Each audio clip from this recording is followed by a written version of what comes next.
Okay, so we have at the generosity of the George and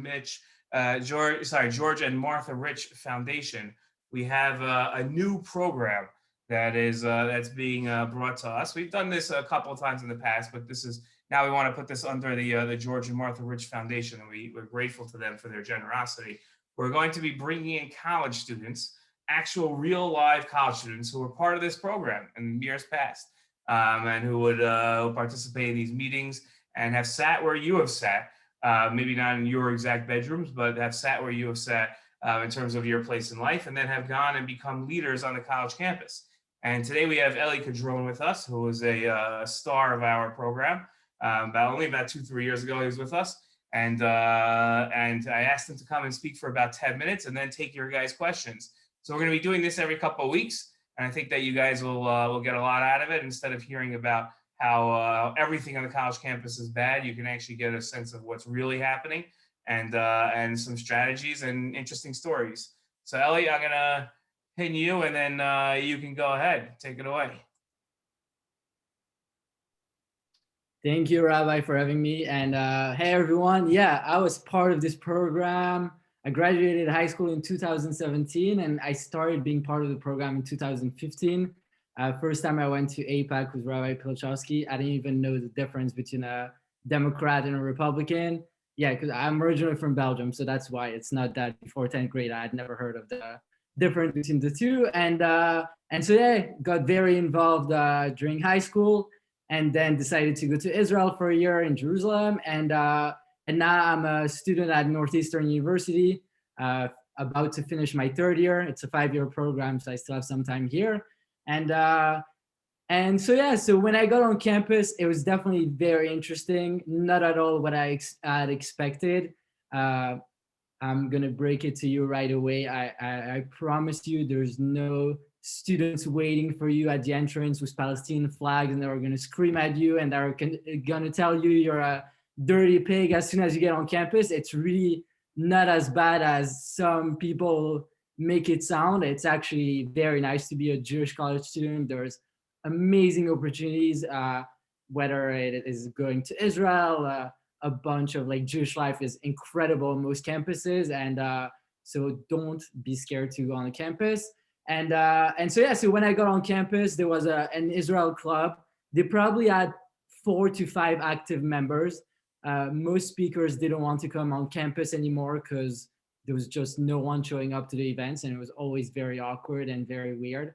And so when I got on campus, I was like, all right, like I want to be involved. And no one was really moving. So I just after a month on campus self-appointed myself as the new president, and didn't seem to bother anyone. So I was like, okay, I guess this is happening, and decided to completely rebrand the club, rebrand everything. Pretty much started as if it was a new club, except didn't go through that whole process. And and so really fast got a new board, and we had incredible events with like up to like we had an event with a Holocaust survivor at some point with like 150 people, which was like insane for Northeastern. I'm very lucky to be on a campus where the average student couldn't care less about what's happening in the Middle East, but doesn't even care about what's happening literally across the street. Like I know that, for example, the elections, BLM movement, like all these things are really big on most campuses, especially in the Northeast, which is where I am. I'm very lucky to be at a school that like the average student just really doesn't care. Most students are very busy on trying to get internships, trying to get a job, and actually get good grades.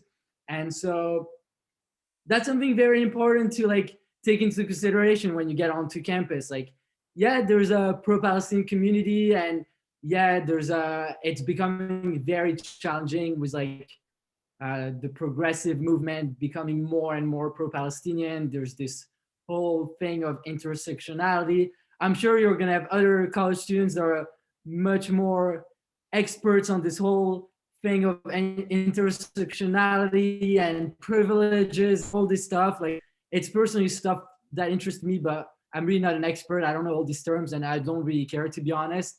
I spend most of my time focusing on like empowering the Jewish community, and you realize that's actually like something very important and very for me, it was like pretty crazy that I realized when I got here on campus is that as soon as you're going to get on campus, you're going to be the most knowledgeable person on your campus when it comes to Israel education, Israel advocacy. Like Rabbi Pilchowski prepares you in a way that like no other student is prepared. And even someone that like did the whole APAC college program will still not be as knowledgeable as you are when you get on your campus. So as soon as you get on campus, you'll become the Israel leader, which is like a very interesting experience, but very cool. And one last thing that I want to add, and then like I just want to open up to Q&A and see what you guys want to know. But something that is very important is getting involved on student government.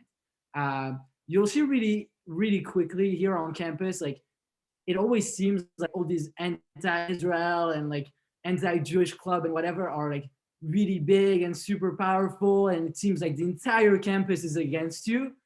But you realize really quickly that they're very big on social media. They make a lot of noise, but not only they get nothing done, and usually there's actually like no one that actually shows up to their event. Like I actually show up to most SJP events, and like we have a Socialist Democrats Club that is very big on social media. So you would think that they have like 200 members and that all of them are super pro-Palestinian and don't want to hear the Zionist perspective.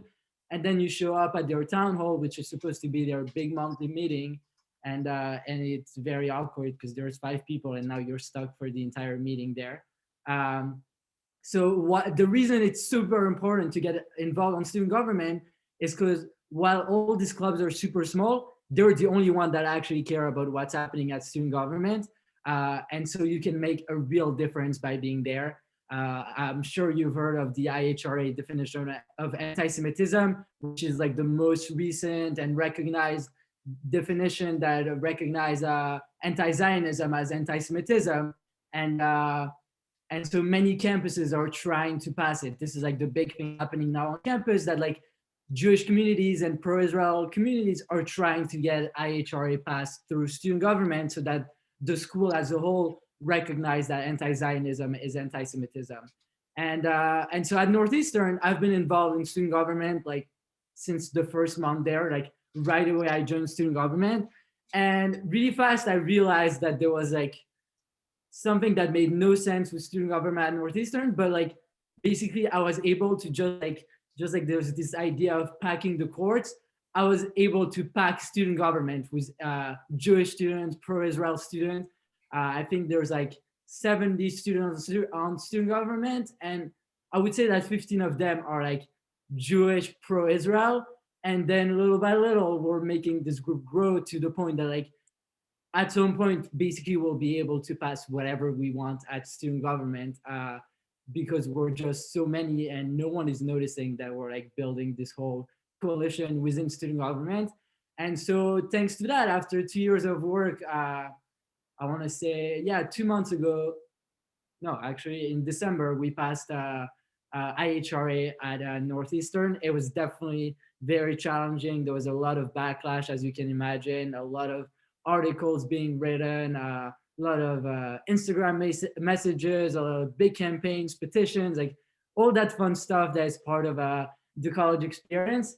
But at the end of the day, like what I always tell students is, you hear all this crazy thing about SJP and BDS, and they're real, but like being a college, like a Jewish college student, it's such an awesome experience. Like you have opportunities that like no other student on campus has. And but at the end of the day, like I know APAC always says like be proactive, not reactive. And that's like the biggest lesson, like you really experience it on campus. Like don't get on your campus thinking that, oh, there's not much happening, so it's all good. Like being involved with Rabbi Pilchowski was fun. Now I can move on to joining, I don't know, here we have the radio club. Definitely join the radio club. It's very fun. Join like a bunch of clubs, join whatever you want. But like at the end of the day, remember that like you had this incredible opportunity of being involved with this NCSY program for 4 years. You were able to go to the White House, which is definitely not something that the average student has been able to do. And so you have so much more knowledge than the average student. And that is definitely a strength and an opportunity that you have to really make a big difference on your campus and have a big influence. And then if you have any questions, open to answer any questions.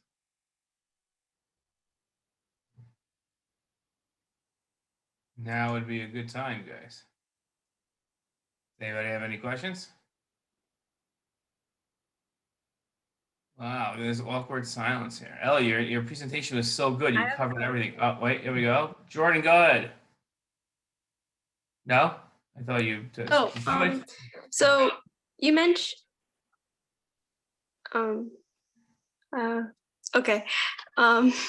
So you were mentioning that like the students on your campus, like they're not like super involved with things, and you had to like kind of like spur them into like getting into things. And like how did you get people to like join the Israel Club, and how did you like get things rolling again? Yeah, I think something that is important is like a lot of clubs, like a lot of Israel clubs on other campuses, like very often try to do like just like lectures or like presentation on like Israel and the conflict, and like all these things are very important and great, but especially at the beginning, if you want to build a club and get people to show up, you have to do fun stuff. Like I'm very I have this mixed feelings. I'm very against this whole idea of like just giving hummus on campus and hoping that people will become more pro-Israel. But at the end of the day, like if you want to attract students and if you want to like get them to like know about your club, it's the best way to do it, because students are always hungry and always love to get free food and free swag. So like all that stuff definitely help. Yeah, also something I forgot to mention is your biggest challenge on campus will not be BDS, will not be SJP, but will be other Jewish students. That is definitely something that I did not expect. But yeah, yeah, definitely like there's clubs on campus. I don't know if you've heard of If Not Now or like Jewish Voice for Peace, but even Jewish students that are not involved in those clubs that you will never, you don't even know them, like will randomly pop up and like play this like one Jew that is saying this and that is saying that. So like, yeah, Jewish students are usually the biggest challenge on campuses when it comes to pro-Israel activities. Okay. What'd you do in your year in Israel? Thanks for coming on. Did you hear the question, Elie? Of course.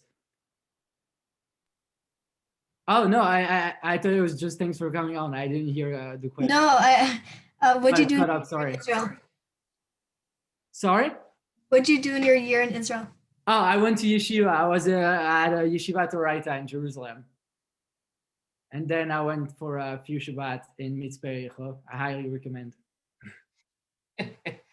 Okay.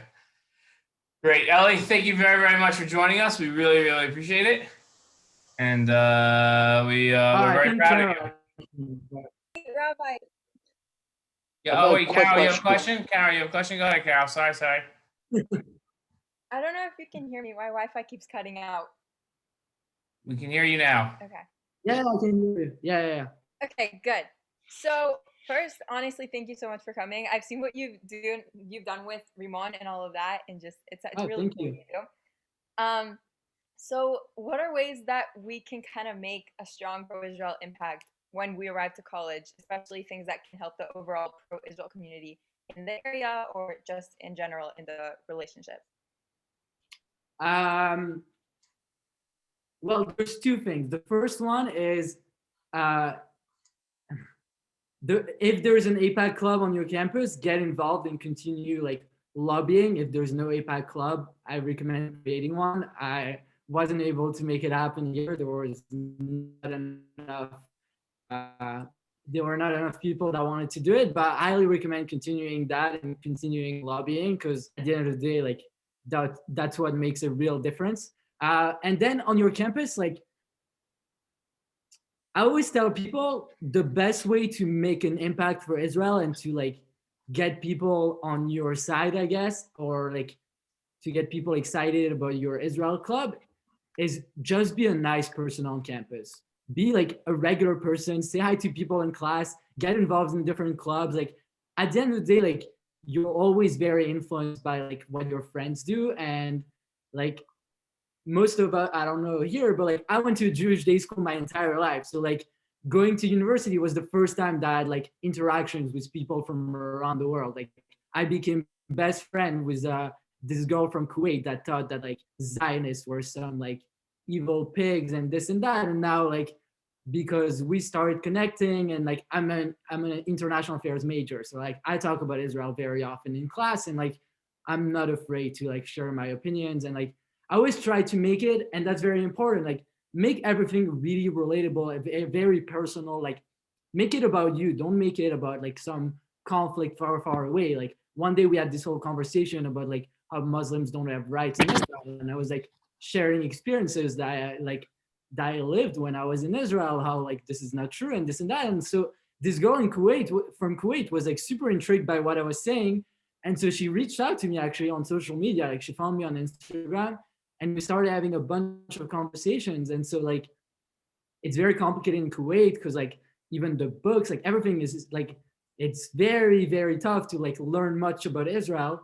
So like in university, it was the first time that she was like free to actually learn about Jews and about Israel. And so I think like the best way to make an impact is just be a nice person, make Israel personal to you, and like really when people ask you questions, like don't just say like, oh, it's legal because of this and this and that. Like that's not going to make any impact on the average student because the average student doesn't know much about international law and the actual like conflict.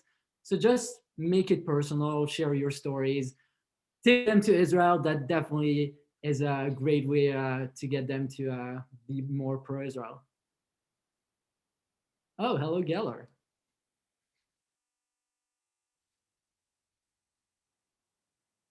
Okay, Ellie, thank you very, very much. We're incredibly proud of you, incredibly proud of Ramon that you started and all the activism you do on campus. And we look forward to hearing more great things from you. Thank you for being our first speaker. Thank you so much. Have a good afternoon. Okay.